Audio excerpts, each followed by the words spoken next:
just want to say, whoa.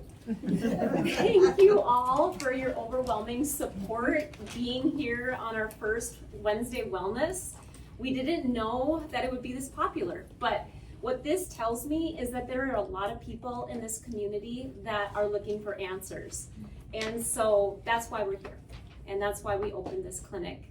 And we're all about digging deep and getting to the root cause of the different problems that we have with our body and trying to prevent illnesses from happening.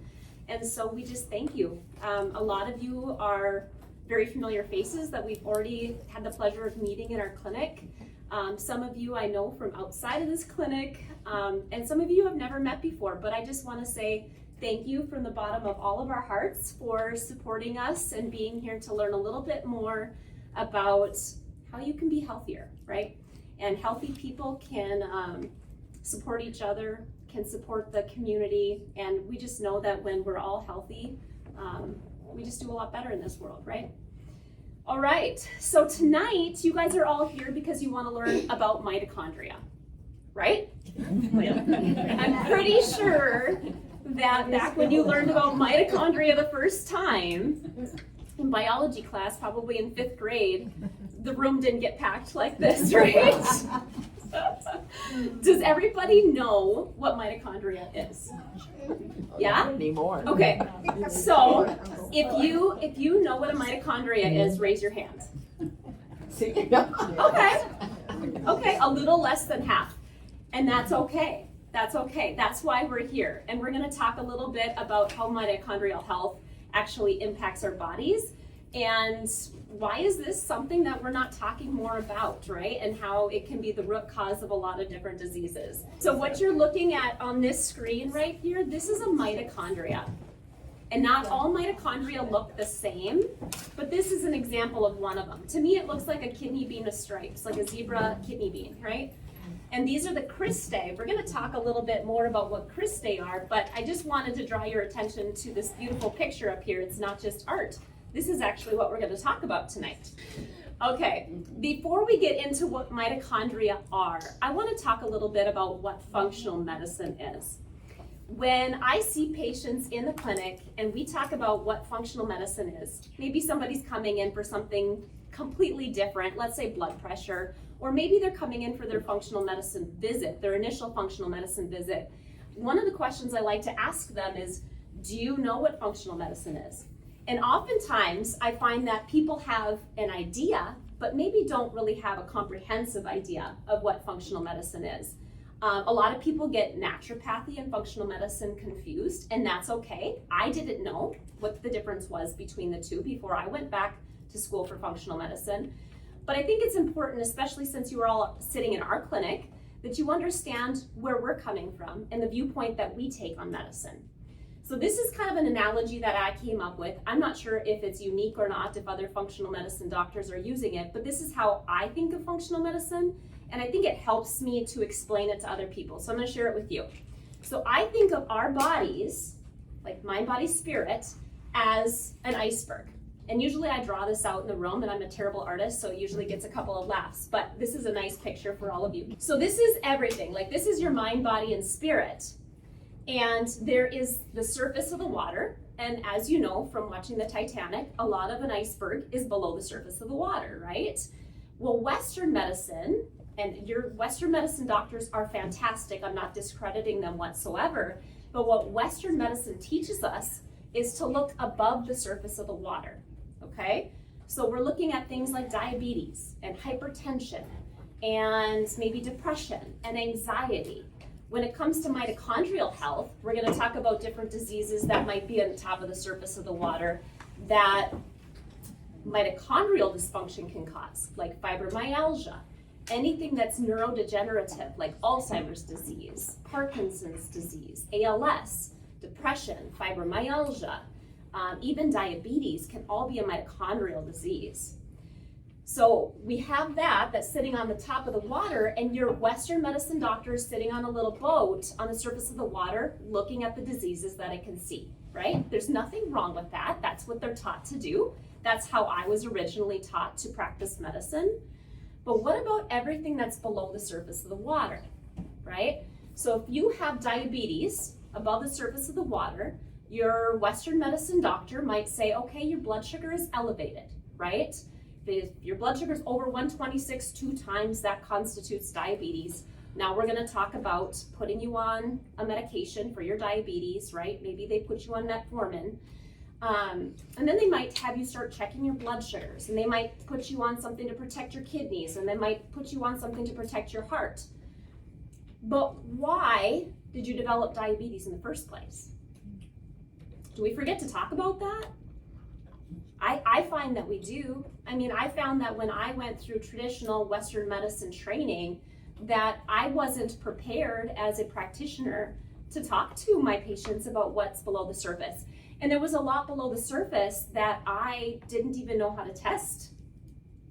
Things like toxins, things like oxidative stress, things like what we're going to talk about tonight, the Krebs cycle, back to biology, right?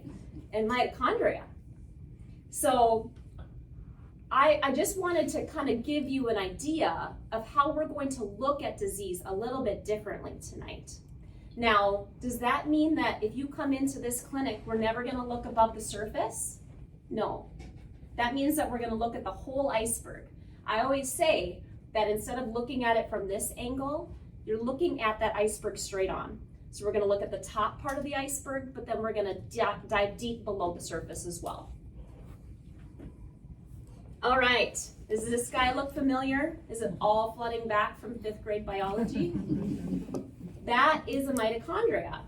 And just like we had talked about a few minutes ago, these little curves and lines on the inside, those are called cristae. And cristae is where this process of developing energy takes place in the mitochondria. Okay? I want to do a couple of little quizzes. The first question I have for you is, true or false, mitochondria have separate DNA from the rest of your body? Anybody want to answer? Joe? Sure. True. You said true? Yeah. Correct. I guess. Yes. Yes. That is correct. I think that's fascinating. And that's not something that I learned in 5th grade biology. And 5th grade biology was one of my favorite classes. So the DNA that is in the mitochondria is actually called mitochondrial DNA. And it's different from the DNA in the rest of the body. Okay. Following up on that question, if your DNA in your mitochondria is different, where does that DNA come from? It's come from your mom, your dad, or your mom and your dad? Emma. Your dad. Mom and dad. Mom. Who said mom first? All right, you got it. Is it interesting to any of you that the DNA within your mitochondria is only maternal? It comes from just your mom. Did you know that? So forensic scientists actually look at mitochondrial DNA to help try to figure things out in terms of inheritance and when they're doing genetic tracing, because they can trace back your lineage, your maternal lineage, from your mitochondrial DNA. I think that's pretty darn fascinating. Let's see, what other questions do I have for you? All right, I got another one. True or false? The amount of mitochondria that you're born with, is that the amount of mitochondria that you have for the rest of your life? False. True. Who said it first? Yeah. Yep, it's false. It's false. Okay, so what's that? It grows? No, it dies. It can die, or you can grow back more mitochondria. So we're going to learn all about this from the girls. They're going to talk to you about how to improve your mitochondrial health and protect your mitochondrial health. But different ways that we do that is we grow our mitochondria and we also replicate our mitochondria. Okay? Any questions about little mitochondria? So if the DNA is coming from your mom, From your mom. if she has any issues or had issues, Does that mean that it comes over to you? It can. If it's truly a genetic mitochondrial disease, then it would be passed on maternally. But there are very few genetic mitochondrial diseases. Most of them, you're gonna find out tonight, are actually not inherited, but happen from the environment, from things that we do to our bodies. That's a good question. There's about like 5 or 6 known diseases that are strictly mitochondrial, and they're really, really uncommon. Okay, so then we talked a little bit about the Krebs cycle. If mitochondria wasn't a deep enough dive into 5th grade science, the Krebs cycle will probably keep you up at night tonight with nightmares, right? So does anybody else remember having to like map this out on a piece of paper and write in all the steps? Do you guys remember that? I like science, and I have nightmares when I think about it. It's a very, very complicated process, but it is very, very important because it is how we develop energy in our bodies, okay? Do you guys, have you ever heard of ATP, adenosine triphosphate? Yes? Yeah. So adenosine triphosphate is the energy source in our bodies, and it comes from the mitochondria. So what does that mean? If you don't have mitochondria, you don't have energy. Exactly. So if our mitochondria are not functioning as well, what is one of the big symptoms that you're going to have? Energy. Yeah, exactly. Exactly. How old can you be to still have it? Have some mitochondria? If you don't have functioning mitochondria, you're dead. Oh, okay. Because I'm 90 and I was just wondering. Yes, well, you don't look 90, so you must have some really good mitochondria. I was just I'm wondering. impressed. You're If you got to a beautiful. certain age, if you didn't have it anymore. Nope, you still have mitochondria. They may not be functioning as well as they were when you were 30, Okay. but we're going to talk to you tonight about how to make sure that those mitochondria work as well as possible for being 90. Sounds good. Yeah. So we're going to get into a little bit more details on the Krebs cycle and how ATP is formed at the tail end when we talk about some tests that we can do from a functional medicine standpoint. But essentially the little piece of information that I want you to take away tonight is that the biggest job of mitochondria is to produce energy. The job is to take the food that you eat and break it down using oxygen to create energy. And if they can't create energy, then the cell dies. And every single cell in our body, it doesn't matter what kind of cell it is, if it's a hair cell, a skin cell, a brain cell, doesn't matter. Every single cell has mitochondria, okay?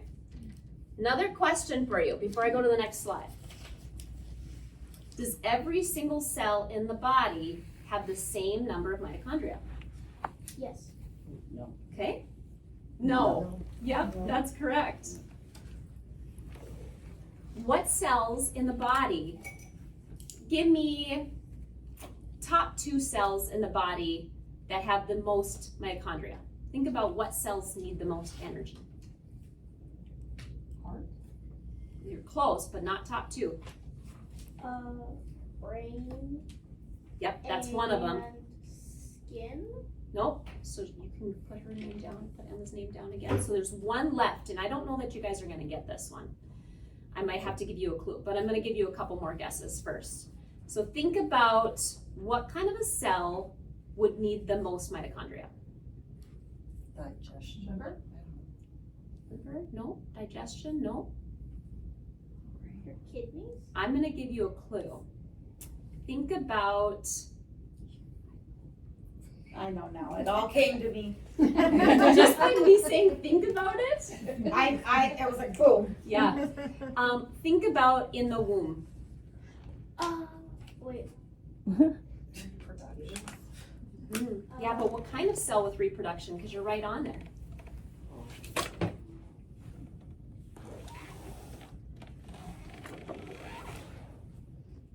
You're really close, like A sperm really cell? close. What's that? A sperm cell.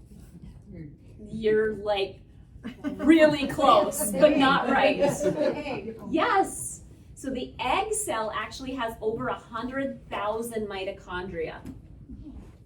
And I don't have a picture of an egg up here, but I just wanted to show you that it doesn't matter what kind of cell that we're talking about. Every single cell in the body, if it's a living cell, has mitochondria, okay? So this right here is a white blood cell, and you can see all the tiny little kidney beans in there. Those are the mitochondria.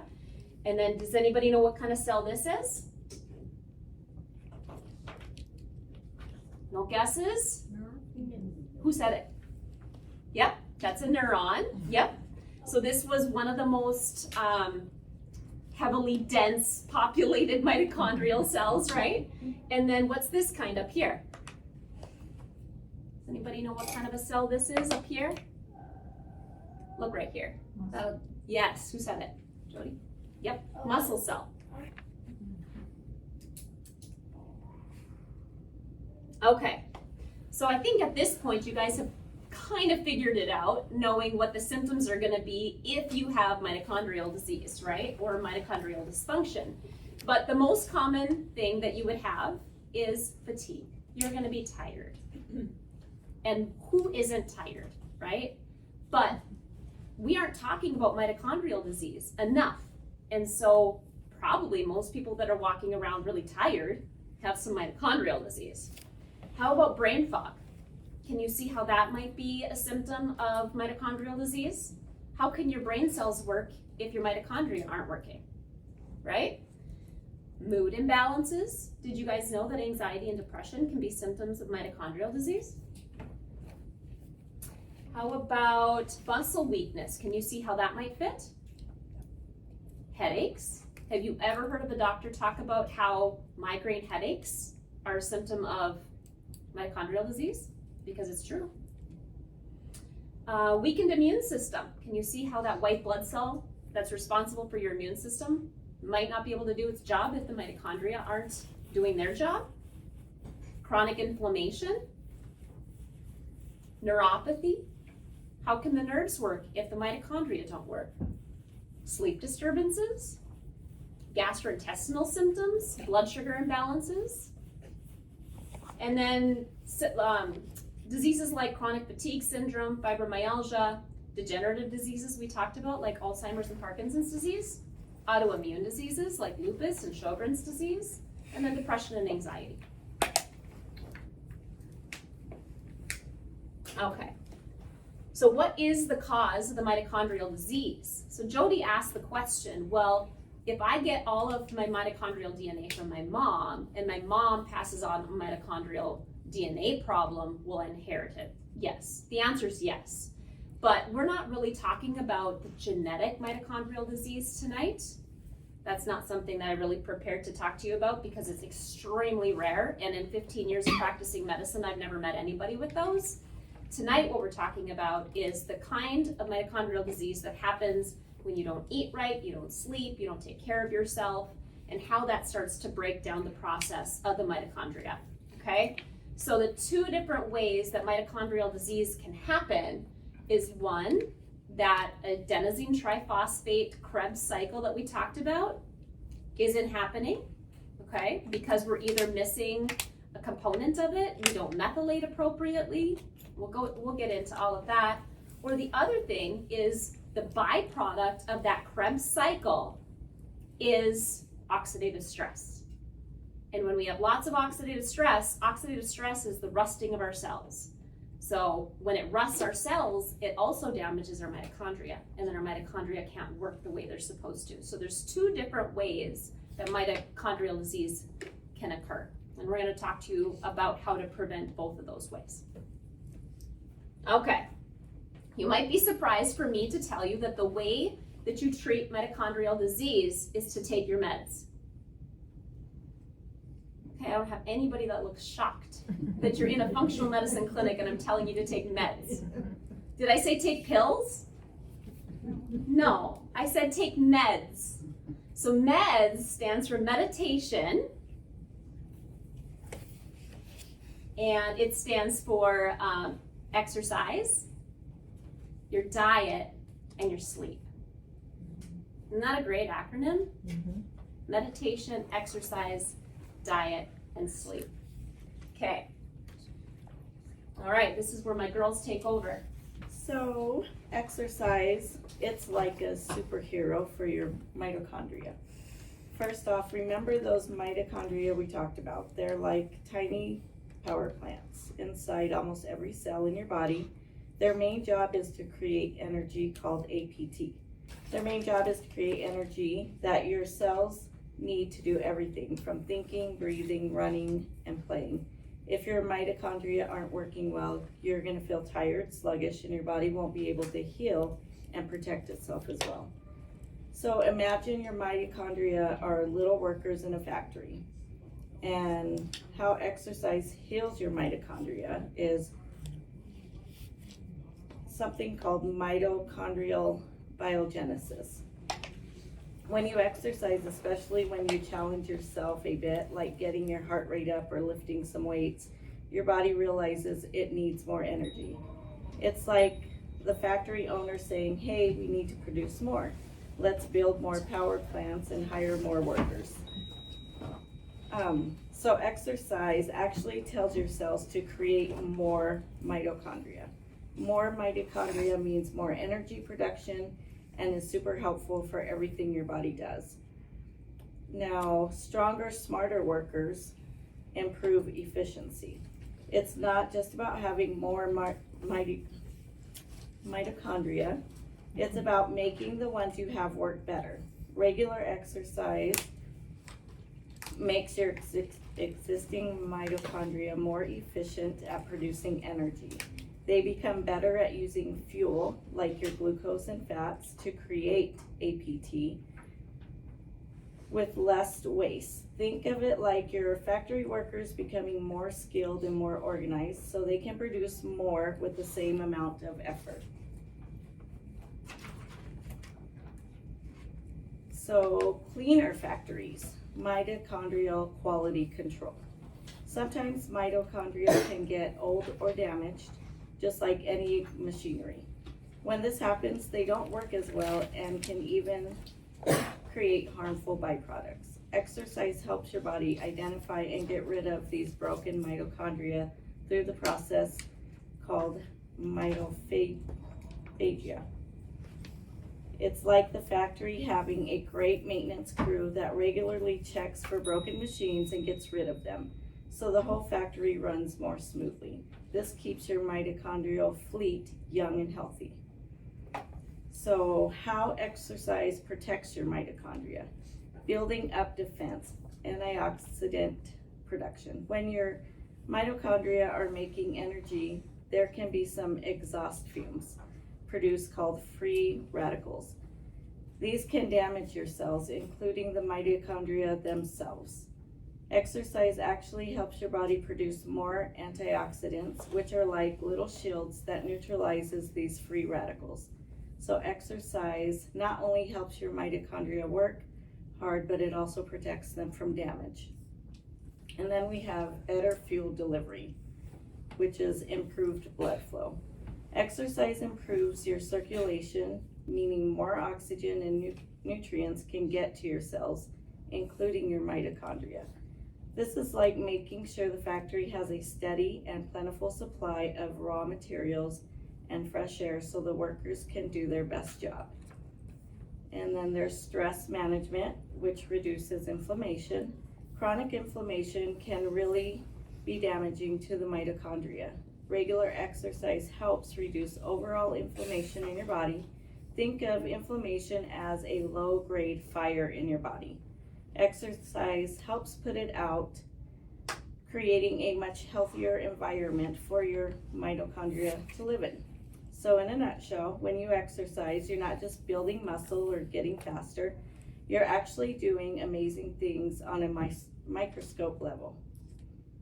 Making your body's power plant stronger, more numerous, and more resilient, this translates to more energy, better healing, and a stronger, healthier you.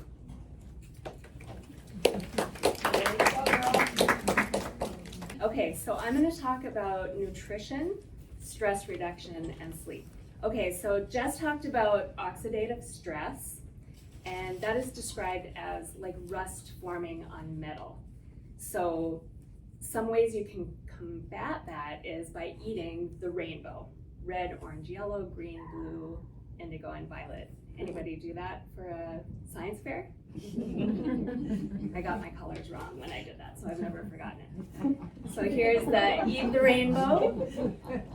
That was a question the teacher asked me and I failed. So, fruits and vegetables are packed with antioxidants, which are like rust protectors.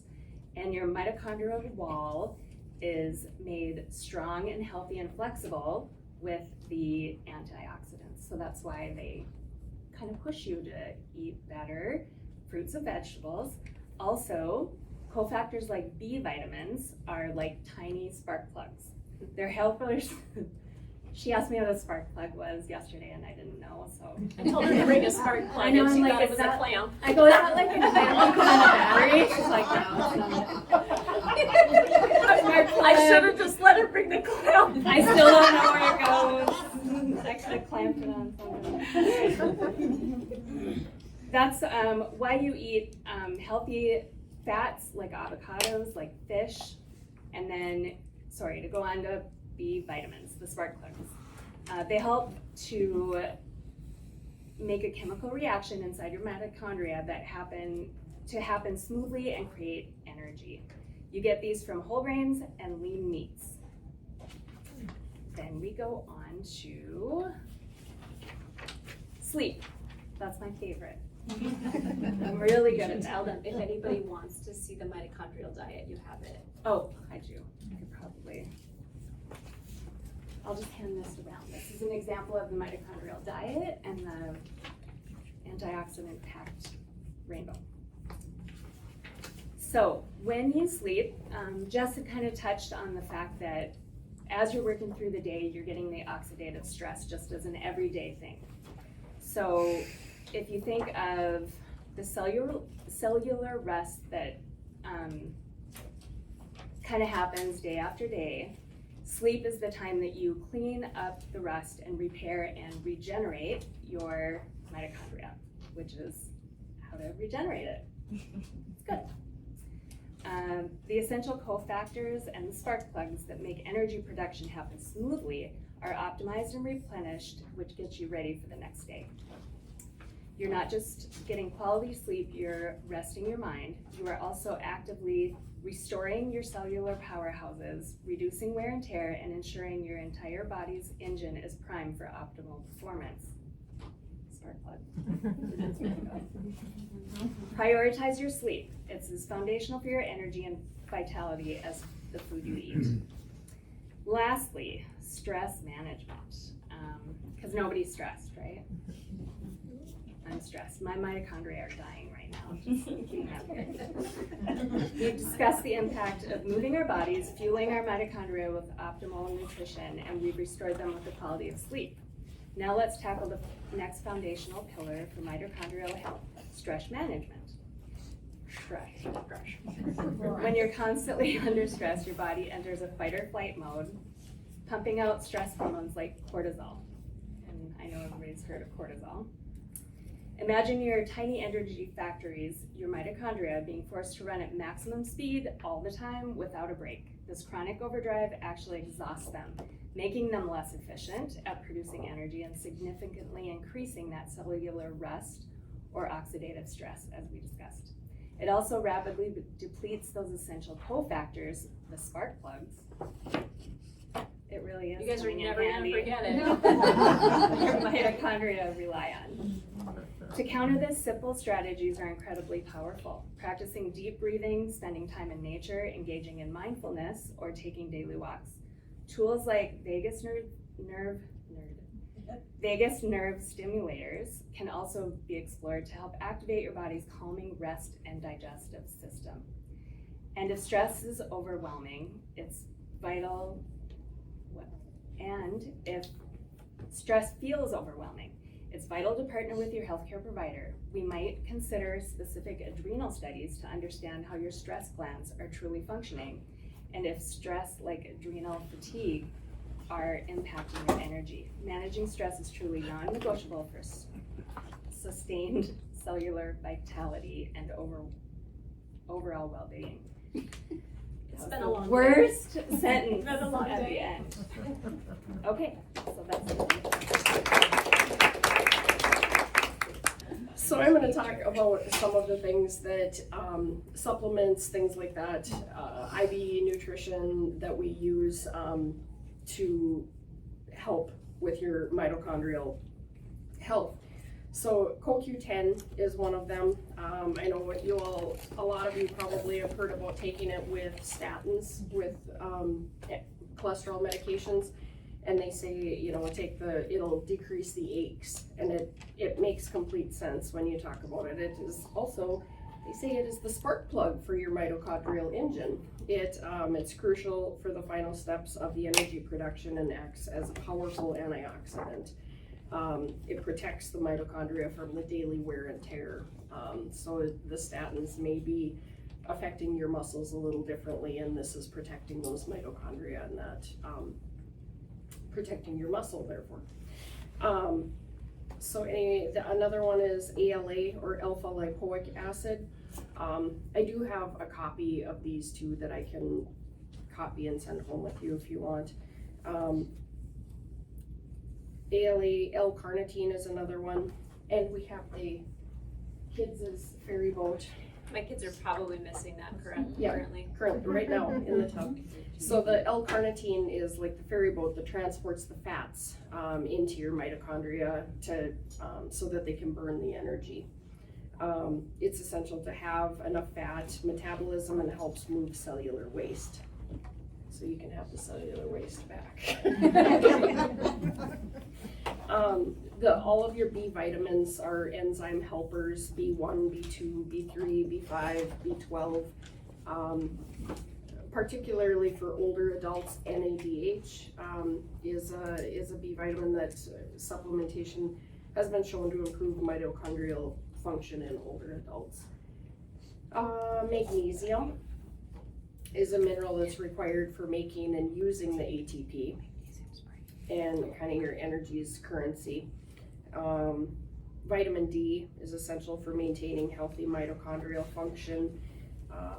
And deficiencies in vitamin D have been known to include neurodegenerative disorders.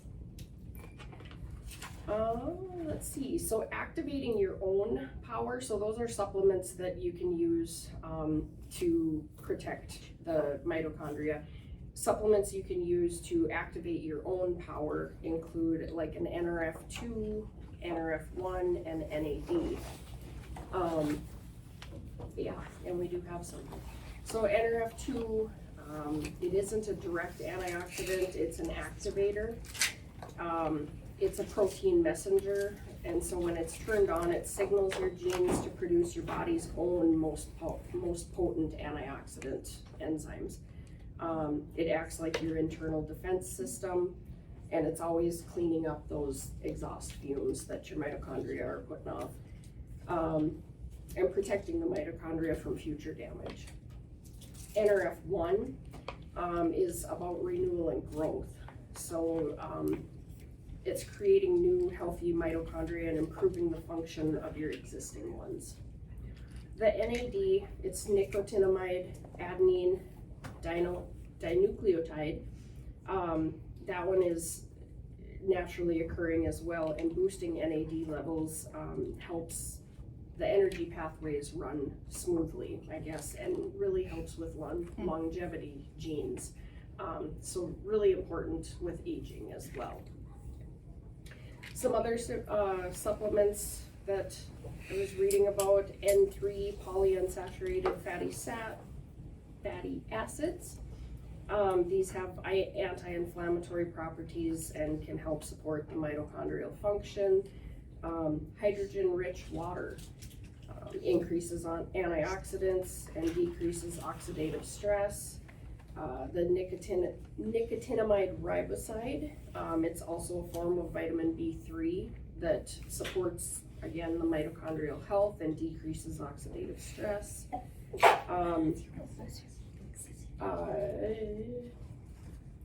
Whey protein.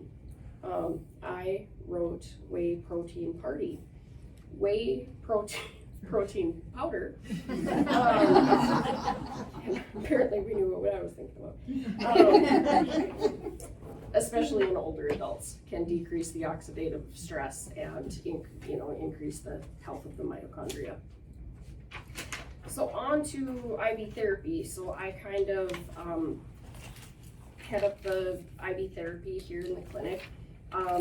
There is only a couple things on these lists that we can't put in IV form. So IV therapy is a direct nutrient delivery. You have 100% absorption in your bloodstream, as opposed to, I don't know what the percentage is, but it's much, much less from gut absorption. I want to say it was like 30%, in the 30s. Probably depends on how healthy your gut is. Exactly, and we're gonna move on to that. So the IV therapy is especially helpful for people with gut absorption issues, chronic illnesses, or just high oxidative stress. The IV therapy helps with enhanced mitochondrial function. So the NAD that we talked about, especially with longevity and aging, is one that we can put in IV, and it's one of the most powerful mitochondrial boosters. It supports your ATP production, enhances the DNA repair, slows cellular aging, and improves mental clarity and energy levels.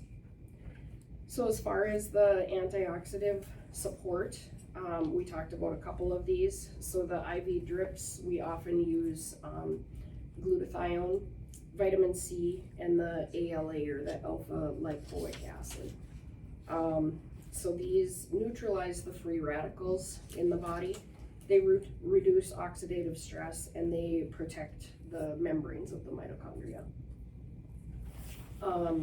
IV therapy helps with the cellular repair and detoxification, helps with cellular regeneration and detox pathways. So we're still trying to get rid of those exhaust fumes, and so the path to get rid of those fumes helps with that. So some neurologic and cognitive benefits: improves focus and memory, especially the NAD and some of the other ones. Improve focus and memory, reduce the brain fog, and support the neuroplasticity and mental resilience. So integrating into functional medicine, it's been used as kind of a personalized protocol. We kind of personalize it. For the first time that you come in for an IV drip, I meet with you, we kind of talk about it, and what is it that's ailing you the most? You know what I mean? Is it brain fog? Is it fatigue? Is it, and we try to kind of pinpoint what you need the most. So it's kind of tailored to each individual patient. We have a list of different cocktails that we use, but we tweak them a little bit for each patient. So that was a lot. I think I'm going to be done now.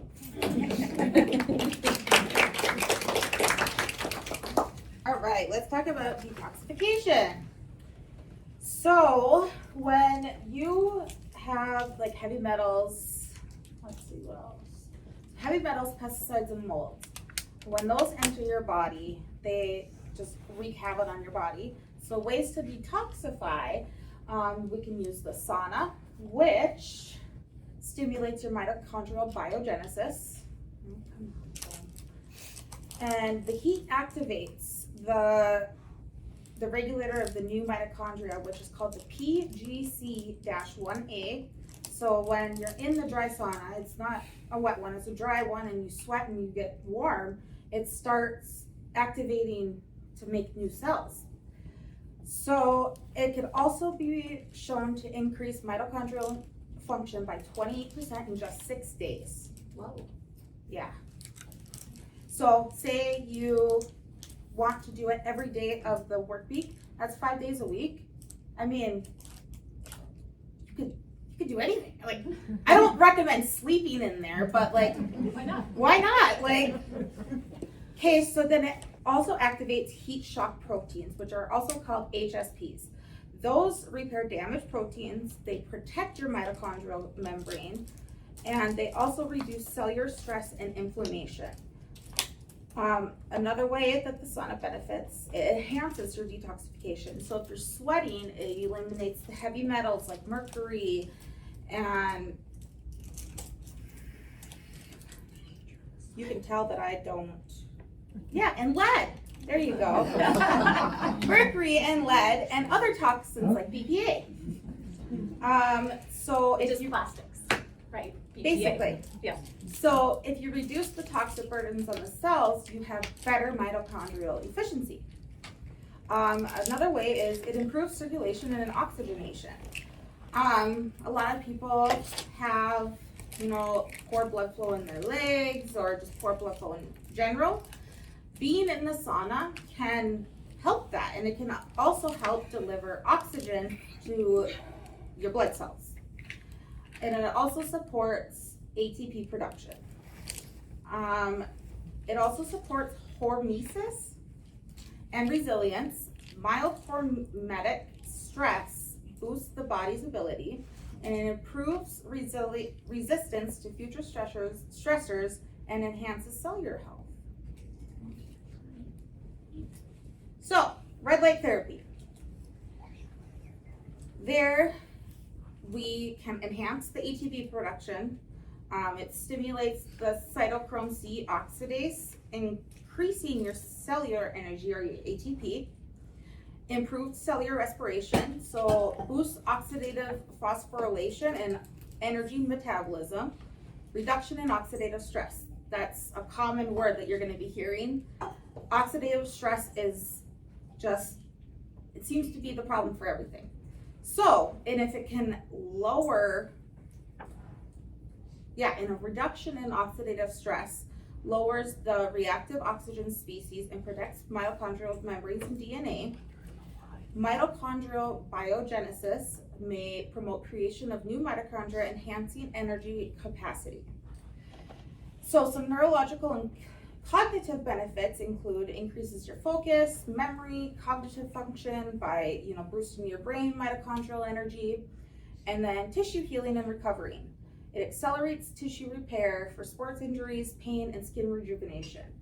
So kind of like off topic, I have brain surgery in April, and I don't think I would be working this early. I was working the first day we opened, which was May 5th. And if I didn't take care of my body, listen to my body, I sat in that sauna every day for 40 minutes every day. And my scars healed, my hair's growing back faster than I ever thought it would be. And I overall feel really good. It's just my sleep's improved, my mood's improved. I feel better in general. Yes, the brain surgery probably fixed a lot of it, but I still feel a lot better than I was. It was a rough couple of months. We'll just say that. But moving on. So, cold plunging.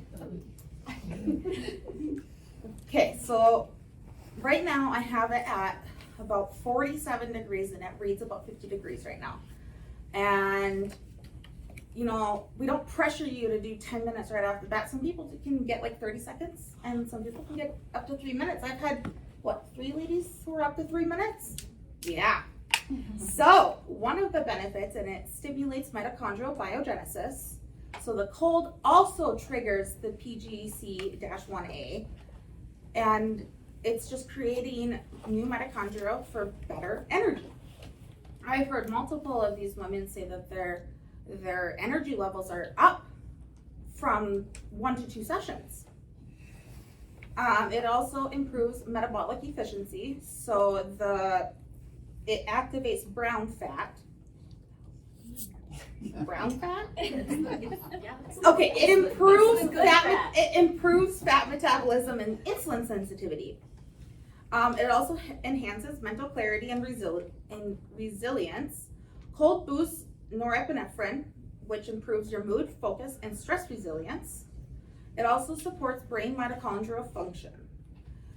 It reduces inflammation and oxidative stress. by lowering systemic inflammation and oxidative damage, aiding in mitochondrial repair. Hormetic stress response is a cold is a beneficial stressor that strengthens the body's resilience and long-term cellular health. See?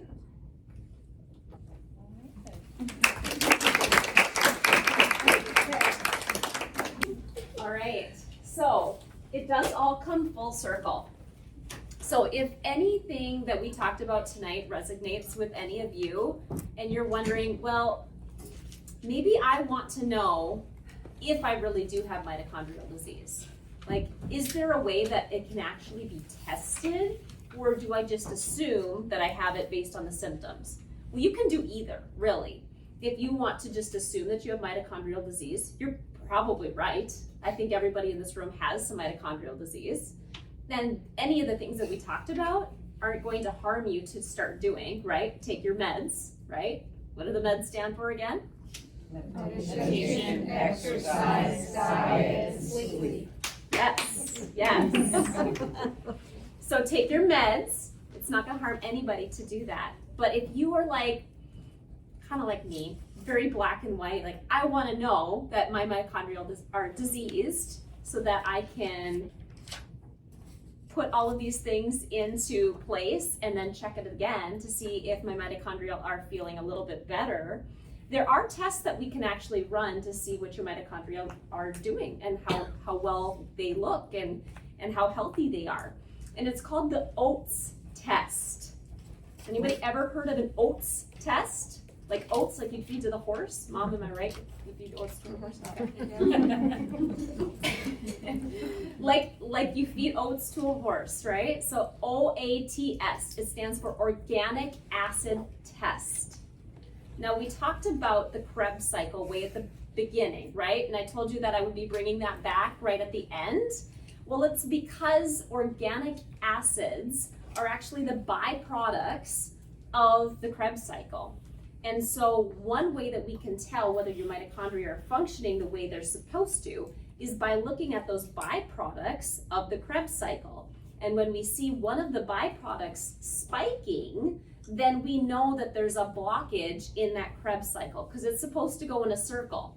What happens when you're following in line, you're playing follow the leader, and somebody stops, right? Then it goes, brrr, everybody kind of backs into you, right?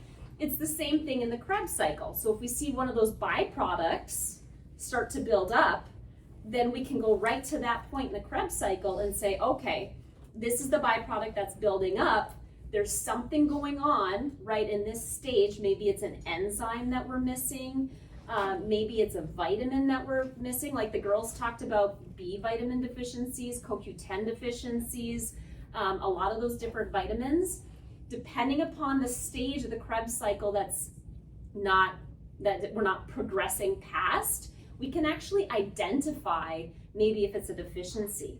And if it isn't a deficiency, maybe it's a toxin, like Jenna talked about mold toxicity, or maybe it's a heavy metal toxicity. These are all part of the oats test. So if anybody's interested in actually looking to see what an oats test looks like, the results, I have a pretend one, but that is the test that we would run. Part of the oats test, some of the nutritional markers that we talked about that Carly had talked about are in there, like B12, B6, B5, B2, vitamin C, CoQ10, glutathione, biotin. This is all in there.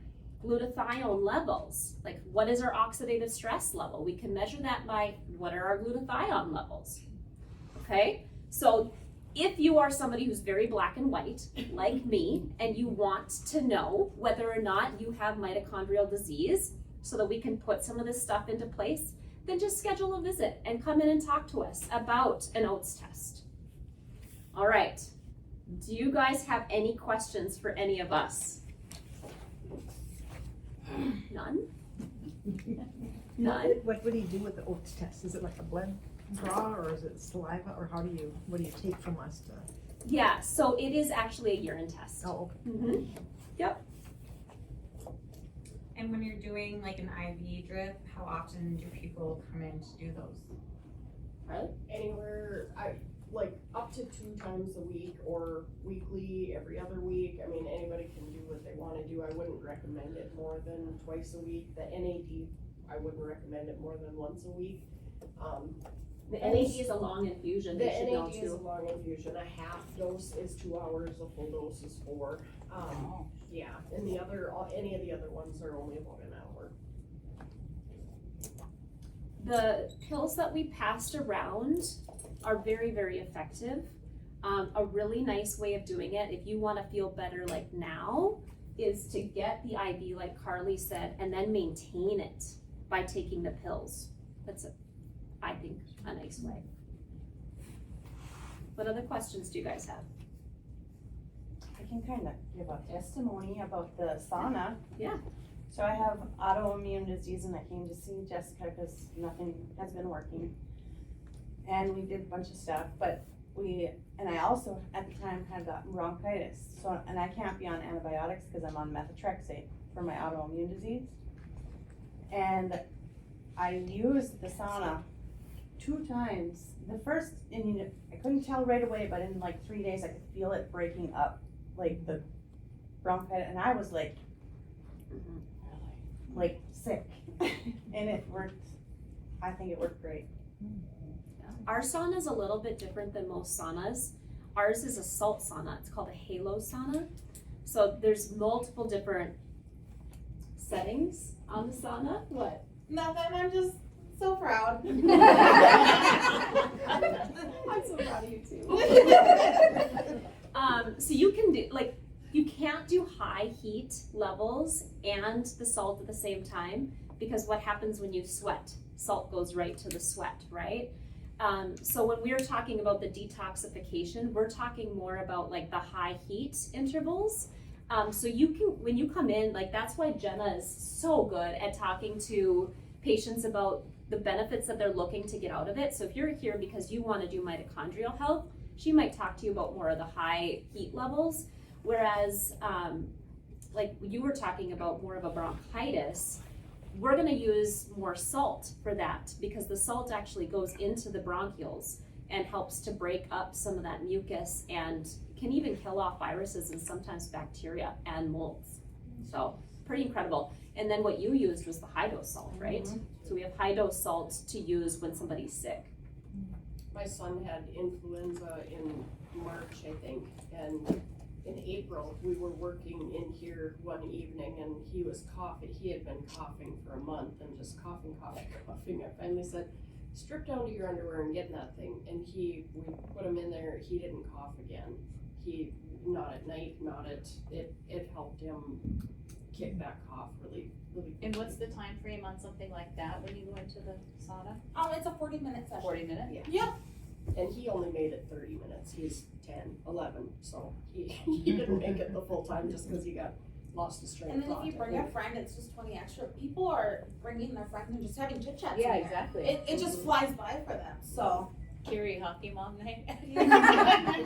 Grab a margarita from next door. Yes. They don't let you take them out. we're just right there. What other questions do you guys have? Is any of this covered by Medicare? No, that's a good question. So if you were to come in and talk to one of us about it, we would actually bill your insurance for the visit and talk about some of the things that you're experiencing. Like maybe I would code out a diagnosis of fatigue or muscle weakness or diabetes or whatever it might be. But the test that I just talked about, that organic acid test, that is not covered by insurance and it's about $200.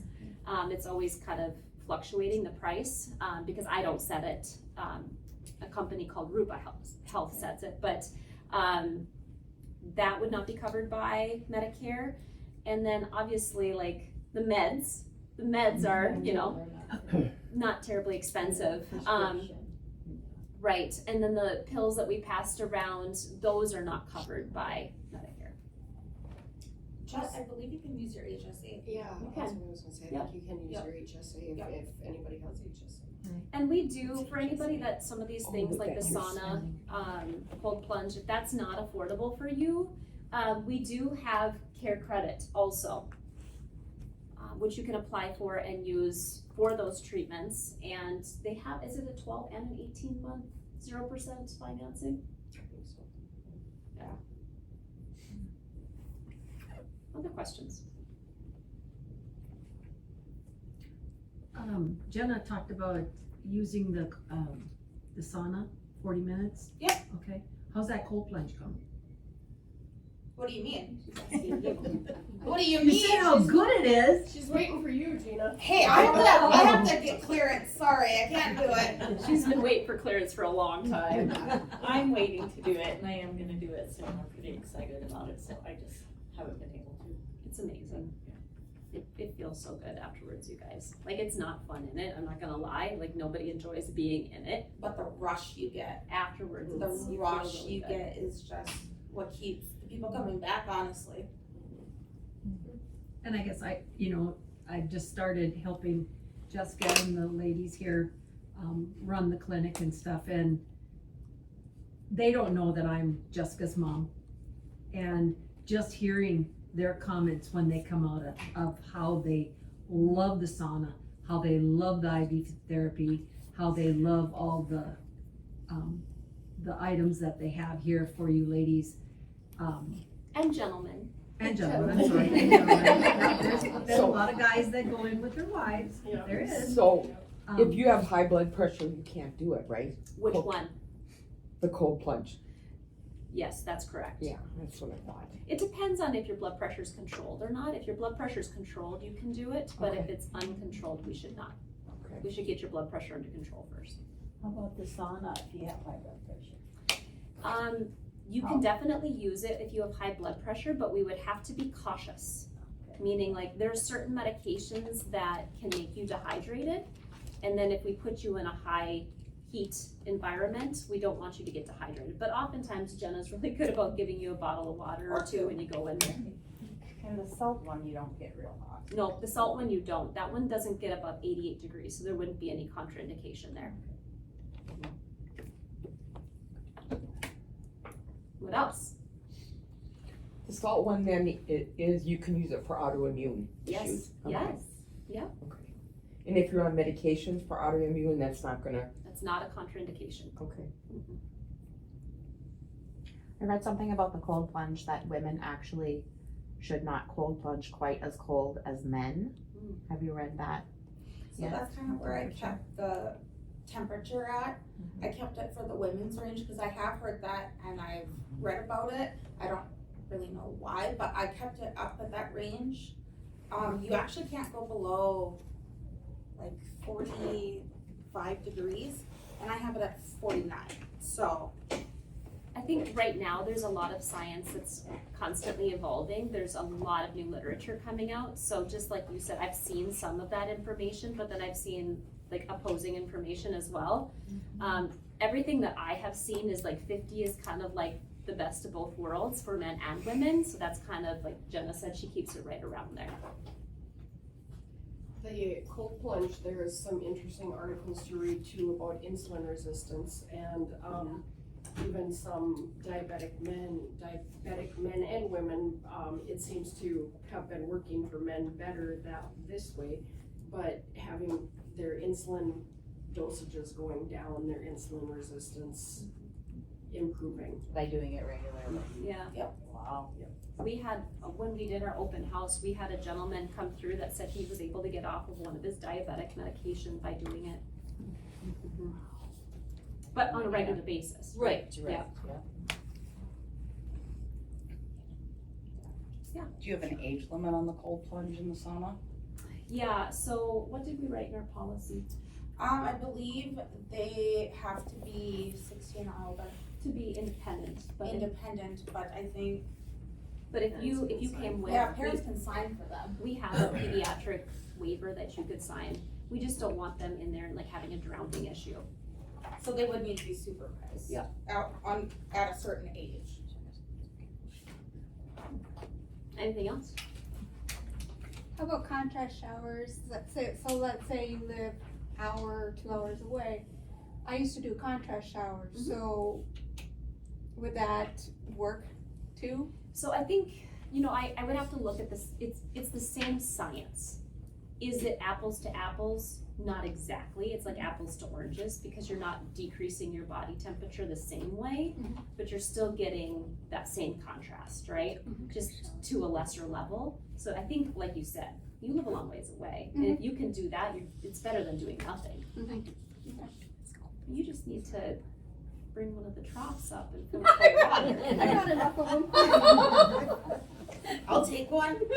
My cousin lives in Bismarck and he put a sauna in his garage, but he lives on the river and he traipses down to the river then and breaks through the ice and jumps in and stays in, and I think he's up to 10 minutes now. And he'll snap me while he's doing it and I'm like I have to do the traffic because we've got a sauna. You should. So to clarify that age, you do have to be 16 to 17 and a signed waiver. Oh, and a sign waiver. Okay. Yep.